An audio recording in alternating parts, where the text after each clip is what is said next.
Meus irmãos, vamos mais uma vez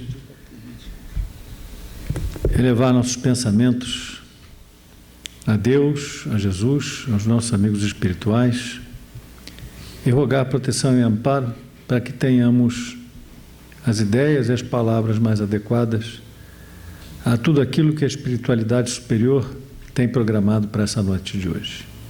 Graças a Deus. Boa noite, irmãs e irmãos.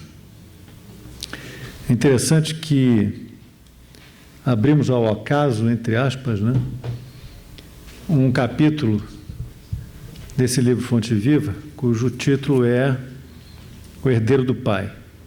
E nós temos como assunto para essa nossa conversa de hoje a parábola do filho pródigo.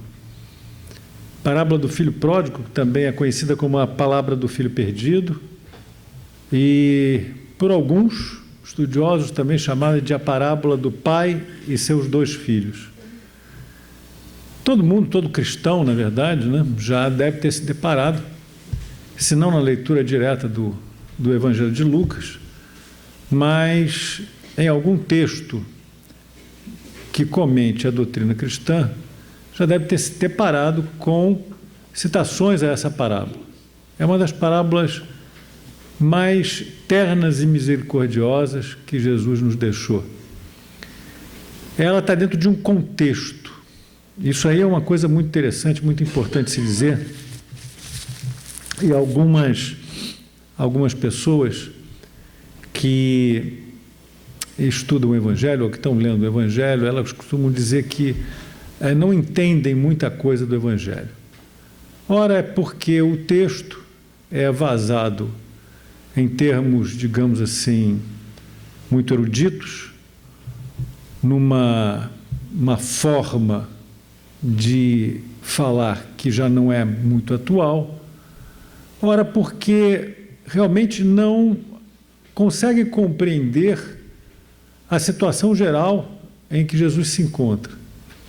Eu me lembro que quando eu estudava num colégio confessional e comecei a estudar religião, digamos assim, mais seriamente, nos ensinaram que para ler o Evangelho era preciso ler o Evangelho junto com um livro de história que falasse principalmente dos usos e costumes dos povos do Oriente Médio, mais especificamente dos judeus naquela época de Jesus.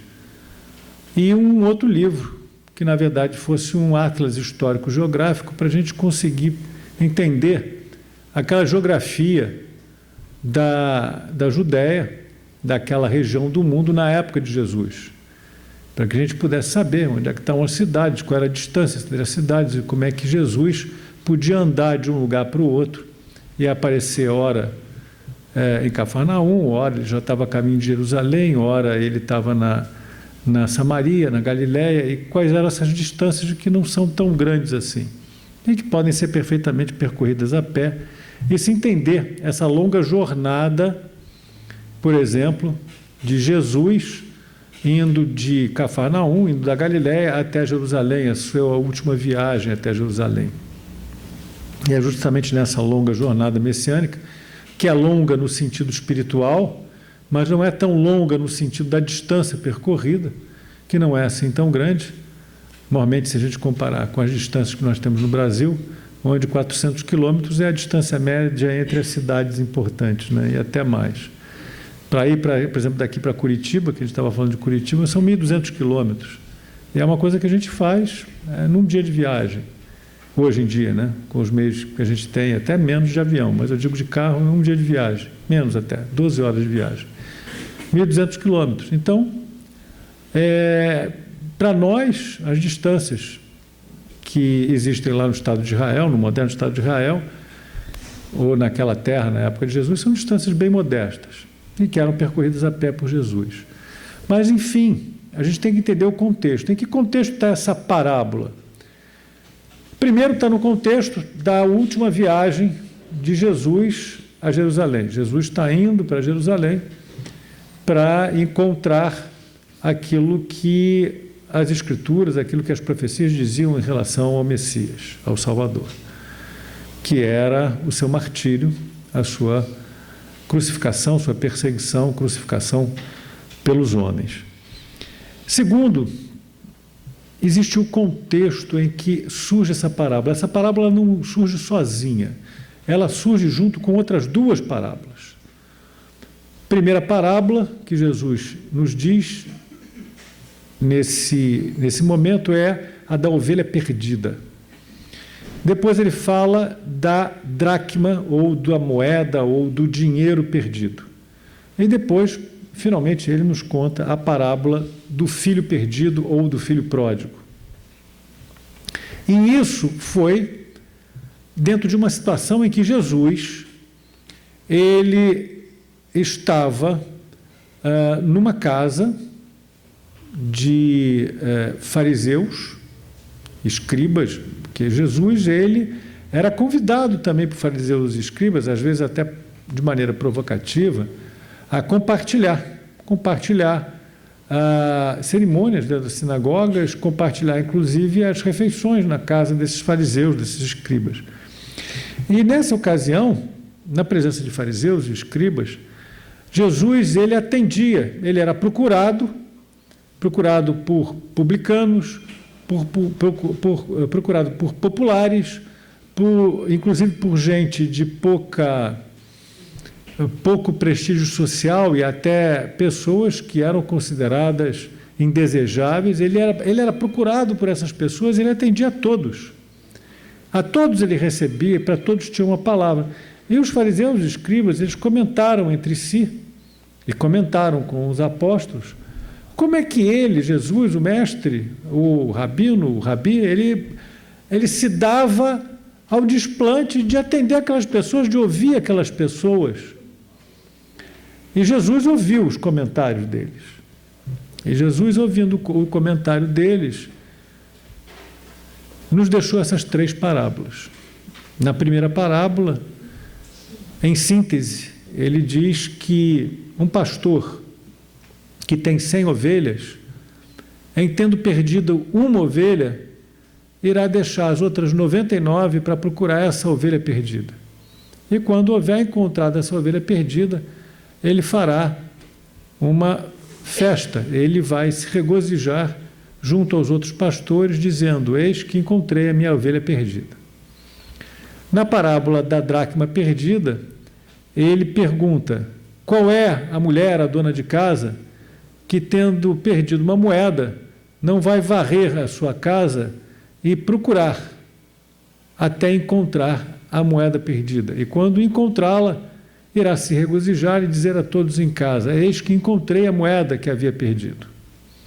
E ela, no entanto, tinha outras 10 moedas, outras 9 moedas. E aí, por fim, Jesus nos deixa esse presente, que é a parábola do filho pródigo, onde ele conta uma história que nós já conhecemos, né? Era um homem de posses, que tinha 2 filhos. E o filho mais novo, um dia, ele pede a sua parte na herança. E esse homem, ele divide essa herança equitativamente. Veja que o hábito, não era o hábito da época, dividir a herança equitativamente. Ao filho mais velho, poderia caber, inclusive, o total da herança deixada pelo pai.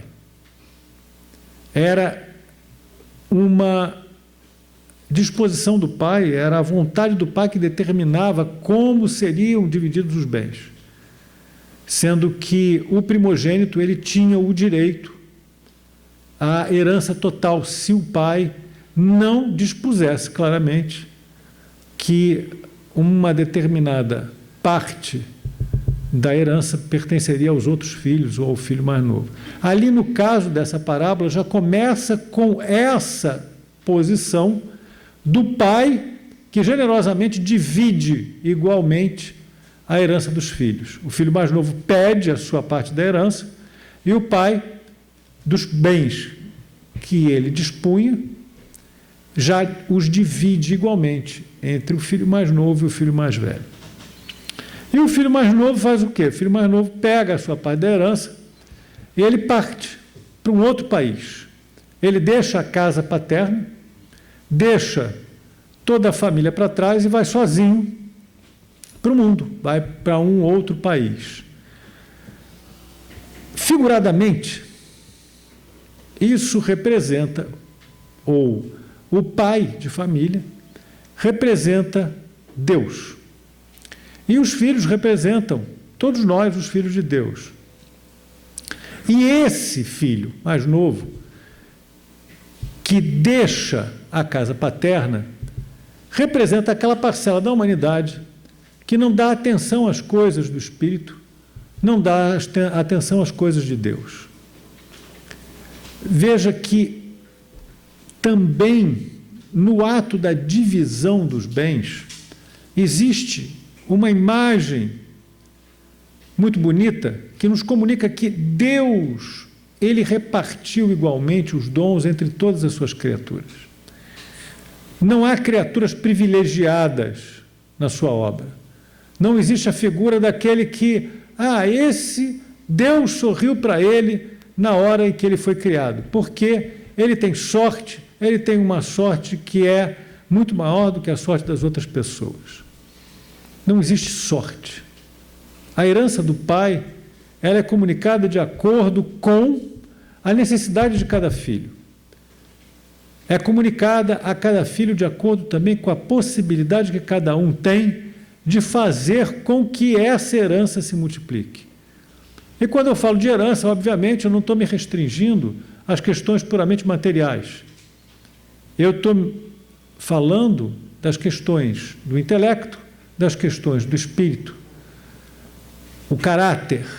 Alguém diz, bom, Deus deu àquela criatura um tino comercial que o faz se destacar entre todos os seus pares. Na verdade, esse tino comercial ele foi adquirido ao longo de inúmeras experiências encarnatórias, possivelmente. É algo que aquele espírito desenvolveu pelos seus próprios méritos, pelos seus próprios esforços. Outros não terão desenvolvido essa arte de negociar, mas terão se desenvolvido em outros aspectos, como, por exemplo, uma habilidade ímpar para executar partituras musicais, para tocar algum tipo de instrumento, ou um entendimento bastante desenvolvido no que diz respeito à lógica matemática, ao domínio das ciências naturais e por aí vai. Mas tudo isso daí é resultado de um aprimoramento sucessivo daquele espírito. Na origem, Deus deu a todos nós, todas as suas criaturas, condições iguais. Fomos todos criados simples e ignorantes, todos com a capacidade de nos aperfeiçoarmos. Alguns de nós se dedicaram mais, outros se dedicaram menos. Alguns se interessaram por um determinado ramo do conhecimento, outros se interessaram por outro ramo do conhecimento. Alguns seguiram a estrada reta, que os conduz de volta ao Pai Criador. Outros preferiram atalhos e se perderam nesse caminho e ainda procuram reencontrar essa trilha que vai reconduzir a Deus. Mas, na origem, todos fomos criados iguais. E essa metáfora cristã, essa parábola de Jesus Cristo, essa metáfora cristã, ela nos comunica exatamente isso. O Pai Criador, ele não teve preferência por esse ou aquele. Ele distribuiu os seus dons de forma igual.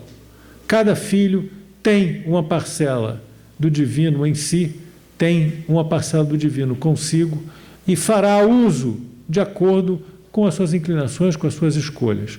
Alguns vão escolher permanecer ao lado do Pai. Outros receberão essa herança e vão sair pelo mundo. E vão se esquecer do Pai. Vão virar as costas para Deus. Aquele filho pródigo, ele foi para outro país, ele não queria mais contato com a família. Ele queria esquecer o berço. Ele queria esquecer, ele queria se desprender de qualquer tipo de vínculo, de amarra com a família. Foi para um país estrangeiro, e nesse país estrangeiro, ele dissipou os recursos recebidos. Quantos de nós recebemos inúmeras oportunidades de Deus e vamos dissipando essas oportunidades fazendo escolhas equivocadas. Escolhas que, na maior parte das vezes, se prendem a interesses momentâneos, imediatos, materialistas. Quantos de nós fazemos escolhas muito equivocadas porque, assustados com a possibilidade de perdermos recursos, assustados com a possibilidade de perdermos a afinidade, a presença de criaturas de quem nós gostamos muito, assustados com a possibilidade de nos vermos numa situação em que estejamos ameaçados fisicamente. Enfim, quantos de nós não fazemos escolhas extremamente equivocadas? Muitos, a maioria de nós. Na verdade, eu poderia me arvorar a dizer que, entre nós que estamos aqui nesse momento, todos nós, em algum instante do nosso passado, fizemos alguma escolha equivocada. E fizemos essa escolha equivocada arrastados por questões momentâneas, questões ligadas à matéria, aos apetites materiais, ao orgulho, à vaidade, ao preconceito. Preconceito que, na maior parte das vezes, é reflexo de um medo. Medo de quem nós não conhecemos, medo de que um outro grupo de pessoas venha tomar a nossa posição, o nosso conforto. Enfim, o filho pródigo, ele representa tudo isso. Ele representa essa humanidade que faz uma escolha que a afasta de Deus. Uma humanidade que esquece Deus. Nós comentávamos aqui que agora, nessa época, dezembro, nós temos uma festividade, uma data magna para a cristandade, embora convencional. Nós sabemos que nós comemoramos o Natal de Jesus Cristo no dia 25 de dezembro, mas está mais do que comprovado pelos historiadores que essa data ela não corresponde efetivamente ao dia em que Jesus terá nascido. Não se sabe exatamente o dia, mas o mais provável, segundo os historiadores, é que se localize em torno do período em que a gente comemora a Páscoa. Enfim, agora nós temos o Natal. E o Natal, há muito tempo, se converteu numa data que atende mais a interesses comerciais e a uma grande festa mundana do que efetivamente a uma festa do Espírito, a uma comemoração do Espírito, a uma comemoração da reunião de todos nós com o nosso irmão maior, Jesus Cristo. Muitos já nem se lembram que no Natal nós comemoramos o nascimento de Jesus Cristo. Há crianças que agora só sabem de Papai Noel. E é um Papai Noel que está absolutamente ligado à questão do presente. É Papai Noel para trazer presente. Não é Papai Noel, sequer Papai Noel para trazer algum tipo de lição moral, algum tipo de lição dos valores espirituais mais elevados da humanidade. Essa é a humanidade toda, arrastada por uma série de desejos imediatos, desejos materiais, atrações a prazeres materiais. Essa humanidade ela é representada no Filho Pródigo. E como todo aquele que se deixa prender ao mundo, ele acaba derrotado pelo mundo. O Filho Pródigo ele foi para o mundo, ele foi para um país estrangeiro. E nesse país estrangeiro ele acabou dissipando a sua fortuna, a sua herança. Dissipou a sua herança e ainda, por cúmulo, nesse país estrangeiro, sobreveio uma grande fome. E ele não tinha recursos sequer para se alimentar. Então, ele vai se transformar em escravo, servo dos outros. Parênteses. Naquela época, entre alguns povos e entre os judeus se dava o mesmo, uma pessoa livre, ela podia se colocar sob o mando de outra pessoa, tornando-se voluntariamente escrava dessa pessoa. Podia ser uma escravidão por um tempo determinado, podia ser uma escravidão pelo restante da vida, dependendo do contrato que se estabelecesse. Isso não era algo incomum. Falamos de uma época em que, muitas vezes, o único objetivo da pessoa era se manter vivo, era conseguir um teto sobre a cabeça e um prato de comida na mesa e alguns trapos para cobrir o próprio corpo. Então, esse filho pródigo, numa terra estrangeira, tendo dissipado todos os seus haveres, se colocou como escravo, se preferirem servo, de outras criaturas, e ele recebeu como tarefa alimentar os porcos. E ele, para se alimentar, pedia que uma parte da comida dos porcos lhe fosse dada. E até isso seus senhores lhe negaram. E nessa condição miserável, ele se lembrou de Deus. Essa metáfora é também muito rica. A maioria de nós aprende pela dor, não aprende pelo amor. A maioria de nós identifica os maiores valores espirituais quando está em maior sofrimento. Acho que todos nós já tivemos a oportunidade de experimentar isso. Raros entre nós nunca tiveram essa experiência, porque já são ricos de memória de vidas passadas e já entendem perfeitamente o amor de Deus e não precisam do sofrimento, da dor, para se remeterem aos maiores valores espirituais. Mas a maioria de nós precisou da dor. Creio que muitos de nós que estamos aqui hoje fomos trazidos à casa espírita pela dor, pelo sofrimento, pela perda de um ente querido, pela perda de esperança em relação aos assuntos da vida. Alguns de nós, raros, foram trazidos exclusivamente pelo interesse em aumentar o seu conhecimento, pelo interesse em se comunicar com a espiritualidade, em última análise, se religarem a Deus. E é o sofrimento que, para a maioria das pessoas, funciona como instrumento pedagógico. É esse sofrimento que faz com que as pessoas reflitam sobre os seus objetivos, sobre a raiz do sofrimento pelo qual passam e como podem ascender a um grau de felicidade maior. Esse filho pródigo, ele se viu numa situação miserável, e nessa situação miserável ele se relembrou da casa do pai. Na casa do pai, ele tinha comida farta. Na casa do pai, ele tinha um abrigo aconchegante. Na casa do pai, ele tinha o amor do pai, a proteção do pai.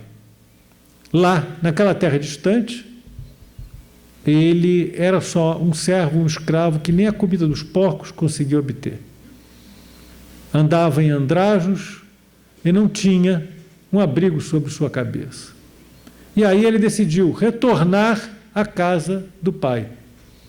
A maioria de nós, depois de um sofrimento mais ou menos acerbo, mais ou menos longo, reflete e resolve retornar para Deus, ou pelo menos resolve cogitar, pensar a respeito das coisas do espírito, as coisas da alma imortal. E nesse momento, o sofrimento ele começa a se modificar. O filho pródigo ele retorna para a casa do pai. E ele retorna agora não mais como aquele jovem arrogante, aquele jovem que virou as costas para o pai, mas retorna como um homem maduro, alguém que sofreu, reconhece o erro da sua escolha e ele decide que vai retornar para a casa do pai e não vai sequer pedir ao pai que o reconheça, o receba de volta como filho. Ele já se contenta que o pai o receba como seu empregado, porque ele diz: aqueles trabalhadores do meu pai, eles viviam em condições muito melhores do que eu vivo hoje, porque o meu pai nunca deixou faltar comida aos seus trabalhadores, nunca deixou faltar um teto para que os seus trabalhadores se abrigassem, nunca permitiu que eles deixassem de receber a justa paga pelos seus esforços. E eu não tenho paga nenhuma, eu não tenho comida, eu não tenho abrigo, eu não tenho roupas. Então, eu que cometi o erro de virar as costas para o meu pai, para a casa paterna, eu retorno para a casa paterna. Não mais aquele jovem arrogante, mas eu retorno um homem humilde que vai pedir ao pai que me aceite como um trabalhador, que me inscreva entre os seus empregados e que me trate como um deles, porque isso já será muito mais do que eu tenho hoje, do que eu consegui hoje com a minha arrogância, com o meu orgulho, com a minha vaidade, virando as costas para o meu pai. E aí ele volta. E ele nem bem se aproxima da casa, ou apenas a figura dele pode ser entrevista da janela da casa do pai. O pai o vê. E o pai sai correndo ao seu encontro, feliz pelo filho que retorna. E aquele filho pródigo, ele nem chegou a enunciar o seu desejo de se tornar um dos empregados do pai. O pai já lhe abre os braços, lhe beija o rosto e se regozija com o retorno do filho.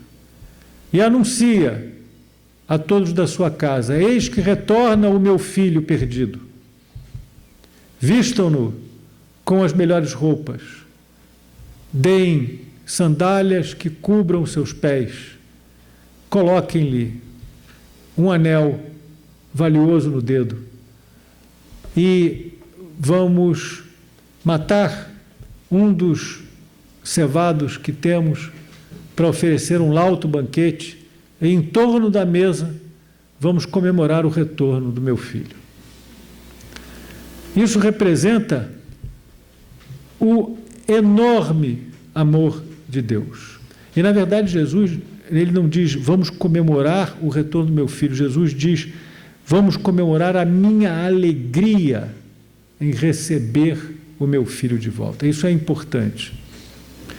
Porque, na verdade, a comemoração é do júbilo do pai. O pai está feliz com o retorno daquele filho.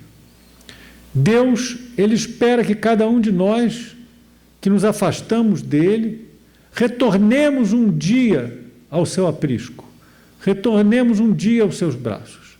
E Deus nos espera. Deus espera que esse momento de júbilo, de alegria, de contentamento, ele se materialize. E Deus fica feliz com o nosso retorno. Deus, por essa parábola de Jesus, ele não é mais aquele juiz arbitrário, cioso da sua posição, que impõe às criaturas a sua vontade, que impõe às suas criaturas os seus caprichos. Na verdade, Jesus nos apresenta aquilo que até então a humanidade não conhecia. Deus Todo-Poderoso, Criador do céu e da terra, mas um Pai amoroso, piedoso, que espera, cheio de amor, o dia jubiloso do retorno dos seus filhos aos seus braços.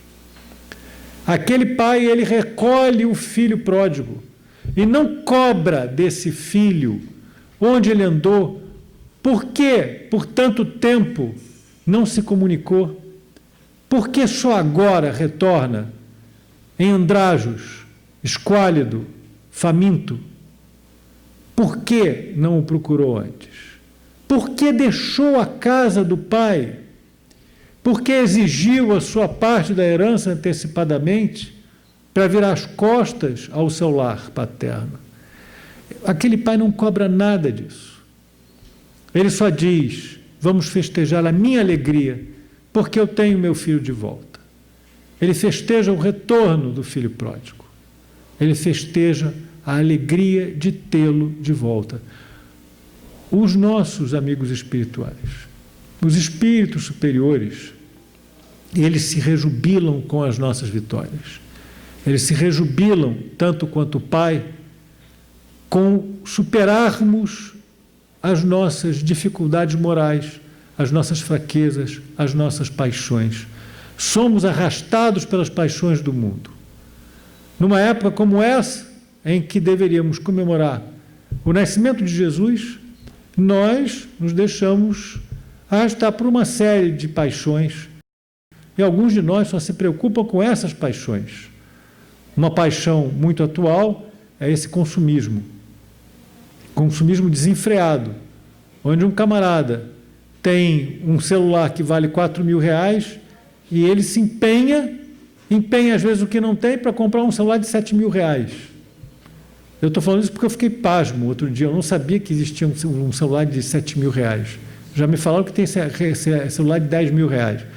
Eu não sei o que faz uma pessoa investir R$7.000 ou R$10.000 num celular, mas enfim, não é isso que a gente está comentando. O que a gente está comentando são as paixões que fazem com que as pessoas se distanciem dos verdadeiros objetivos da humanidade, os verdadeiros objetivos desse momento encarnatório. Mas os espíritos, eles se rejubilam cada vez que nós recuperamos a razão. Sim, porque todos nós, movidos por essas paixões, nos comportamos de uma maneira alucinada muitas vezes, irracional tantas vezes.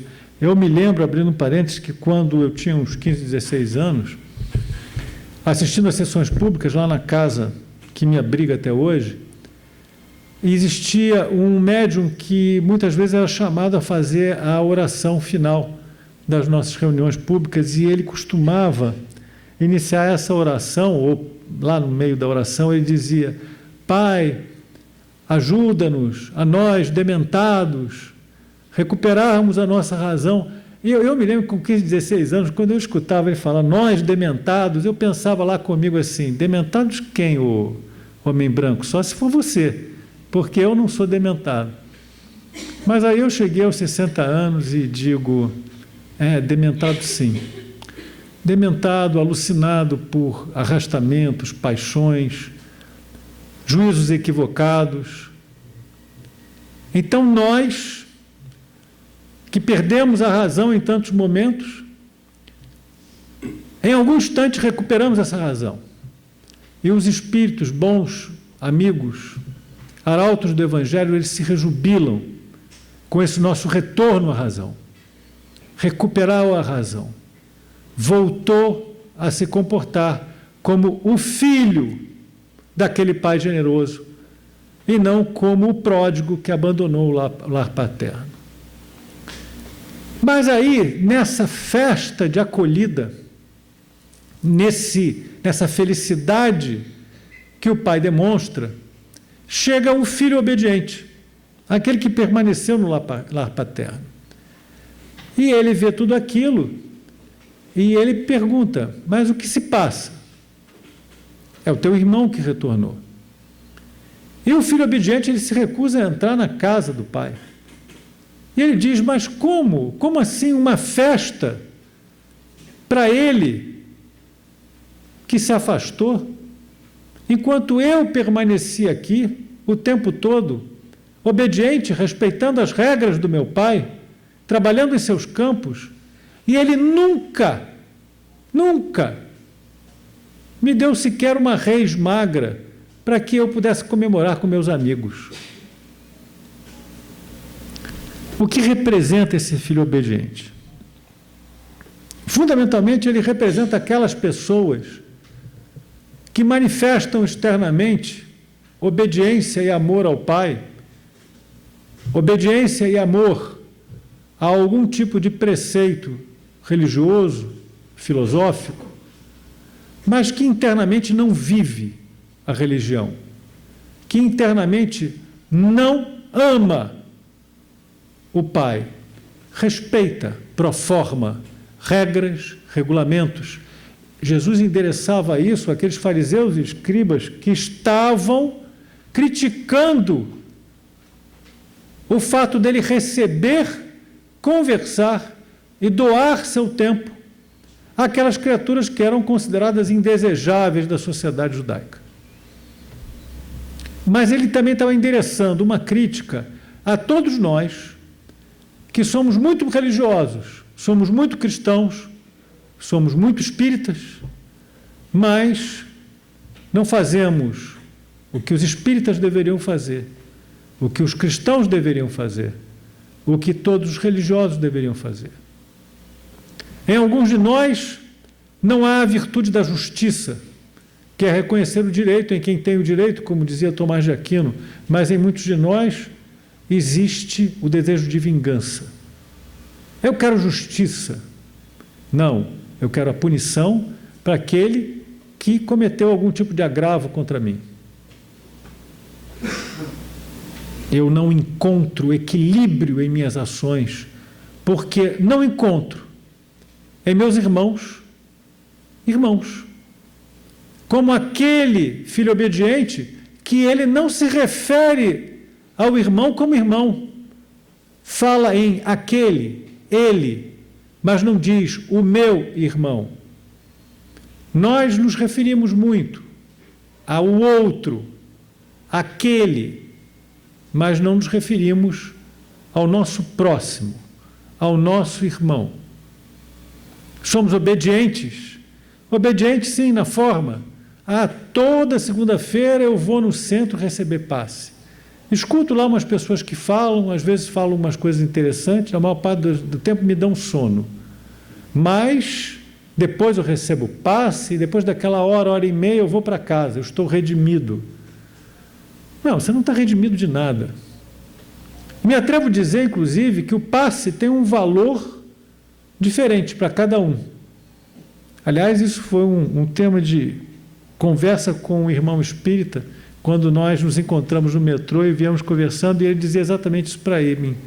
Ele dizia, o passe tem um valor relativo. Claro que tem.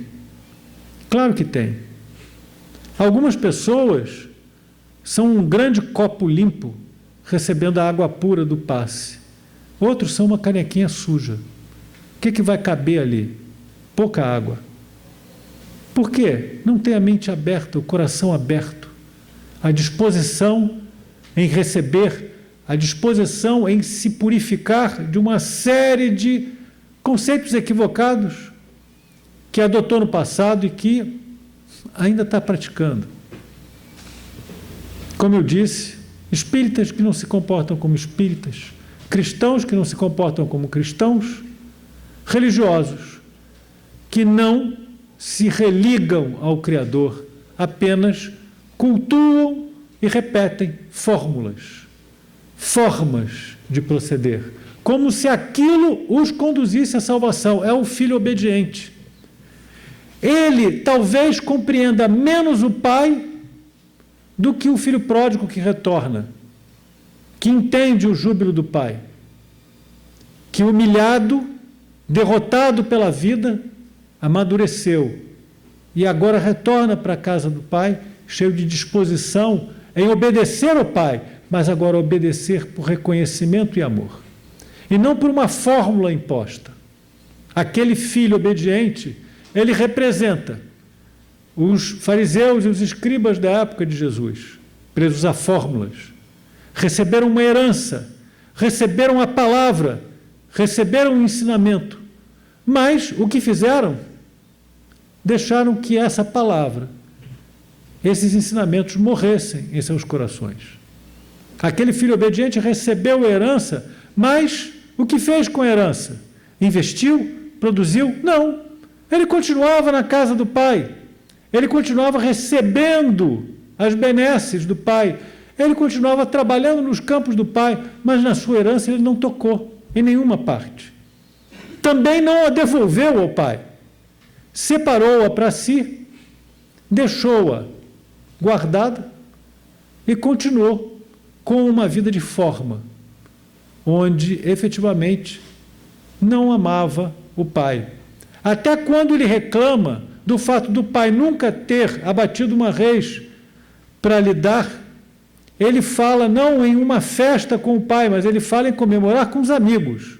Ele não fala, meu pai nunca fez uma festa onde eu pudesse compartilhar com ele do júbilo de vivermos sob o mesmo teto. Então ele é um egoísta.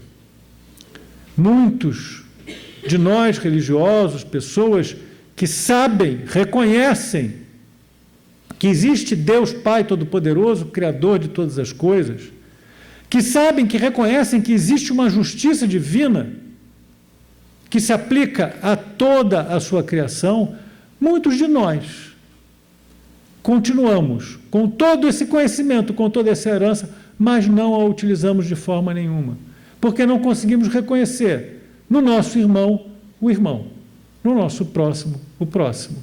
E queremos tudo de Deus, tudo do Pai para nós.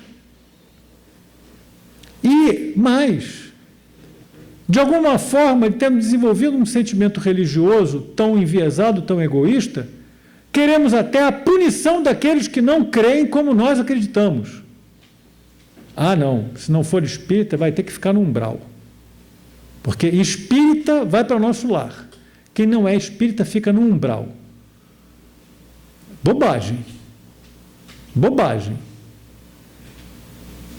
Ninguém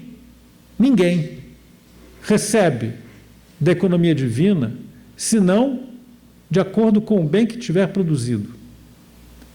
As nossas crenças, elas nos ajudam a seguirmos no nosso caminho.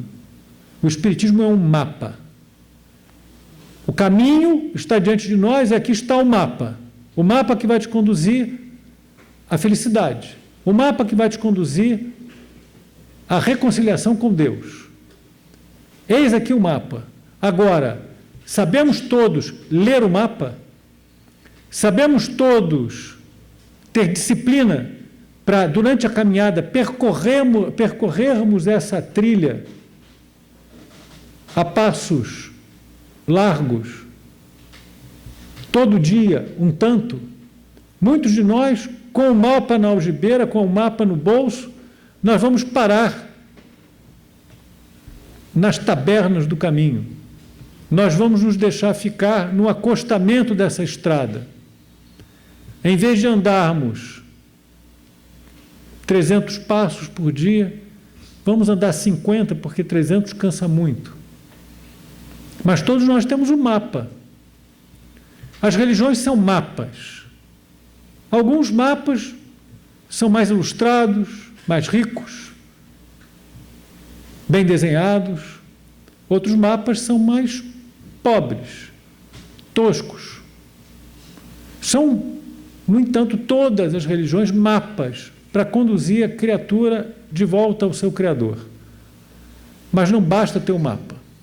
É preciso ter a disposição de percorrer o caminho, a disposição de se manter disciplinado, caminhando na direção certa.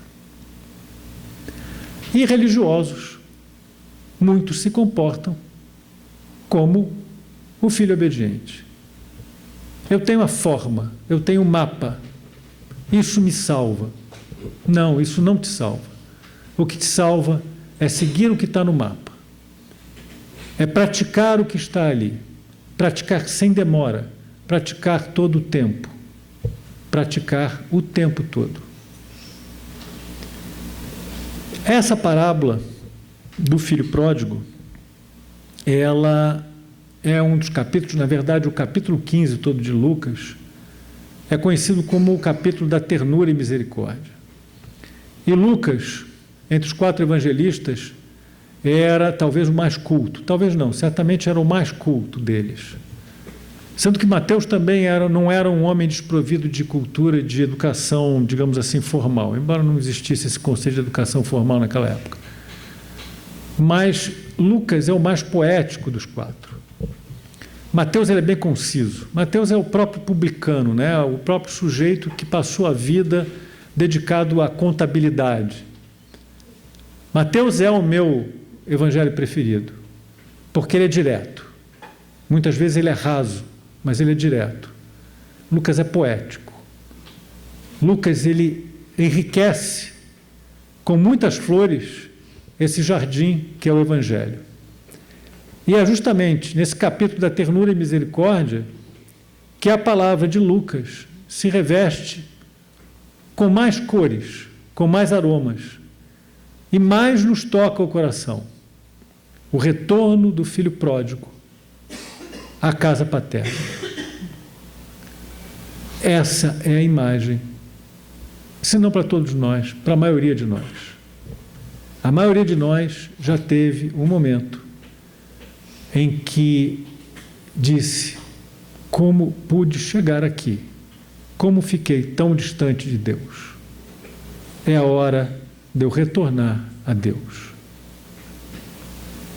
Um conhecido meu, muito religioso no início, na sua juventude, na sua pré-adolescência, adolescência, quando chegou à idade madura, ou à idade adulta, ainda não madura, ele se sentiu muito atraído pelos prazeres do mundo. Conseguiu um emprego, ganhava bem no emprego, durante muito tempo.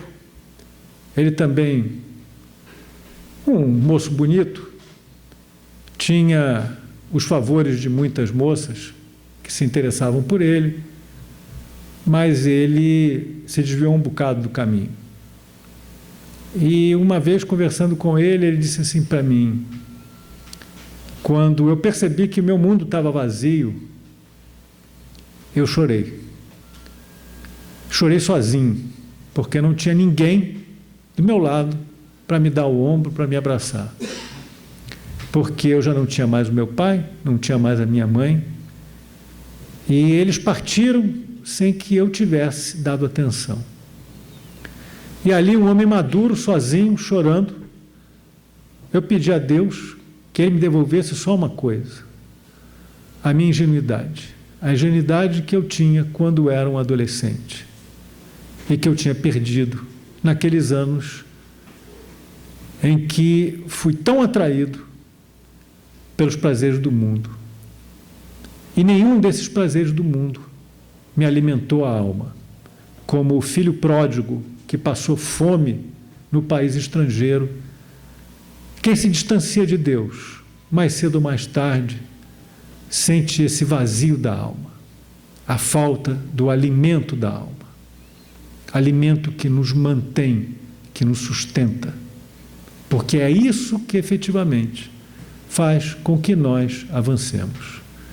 Irmãos, não percam a oportunidade que a herança do Pai nos dá, a herança do alimento da alma, a herança de não nos perdermos no mundo, não nos distanciarmos apenas por vaidade, por orgulho, pela busca de prazeres fugidios, nos distanciarmos da casa paterna.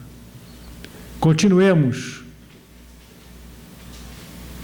permanecendo na casa paterna, continuemos nos alimentando nossos espíritos com toda a sabedoria que o Evangelho nos dá, nos alimentando com esse maná dos deuses, que é a palavra do Evangelho, saciando a nossa sede com essa água que não cessa nunca de jorrar das palavras de Jesus.